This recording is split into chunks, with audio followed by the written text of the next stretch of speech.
11:11, Chapter 7. Safe to say my high school was forgotten, blacklisted among majority, yet a learning facility to marginalized children who dreamt of a future. I chose to be a part of that future, and gladly, we chose to wait it out, attending classes up until Friday. Corps Member B reached out to the police, wrote to the State Ministry of Education, made sure the police vans had arrived, before which 2 schools had laid siege behind our walls, throwing in bottles, getting everyone scared. Some students had machetes for defense. I understood why. With Corps Member B and his friend, we all waited till the day turned blue. The police had arrested culprits and the students were fine. It's been many years since graduation, and the memories won't go away. Corps Member B's word daily remains fresh in my heart. Nobody deserves to be judged, but loved. Someday, I pray to sit on a plane and have the air attendants call my attention to Corps Member B. I pray also to hear my contemporary success stories even as we share quality time with Corps Member B. So, would you judge the terrorist, the herdsman, the politician who robs you of pleasant memories by corrupting your news flows with huge figures frequenting your discussions? Would you judge the cultist and the rapist? Why should they be alive? Perhaps live longer than the little girl fighting cancer, my grandma, who burrows through my thought, or the young boy whose best friend just died. 11:11, Chapter 8. If you're the judge of good and bad, where do you place God? Have we reduced him to a character you and I could play? Or a reality of creation which allows bad creeps in? God is love, and everything in him from him was made to love, just as birds were made to fly. Why does this sum up my submission?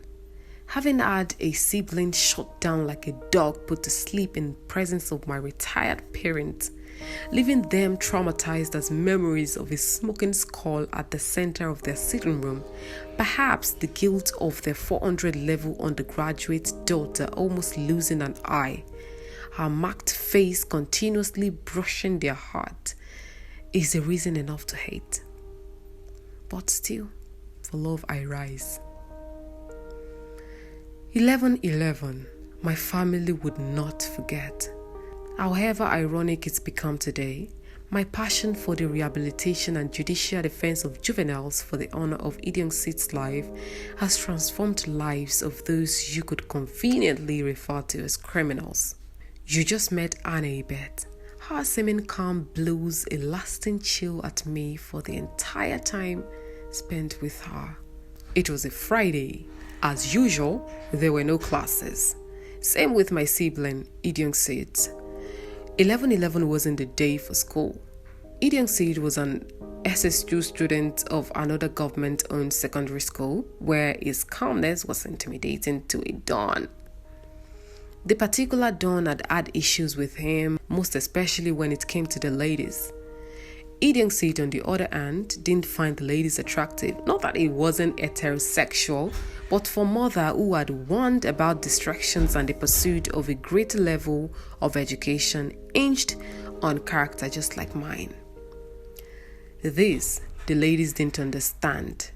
They just couldn't bear it just as the Don. For him, it was beyond understanding. A case built around not wanting to understand. Say, hatred. The story, the visit, and his death. Prayers that morning was amazing. Effiong Sid had led the devotion. It was a public holiday for us.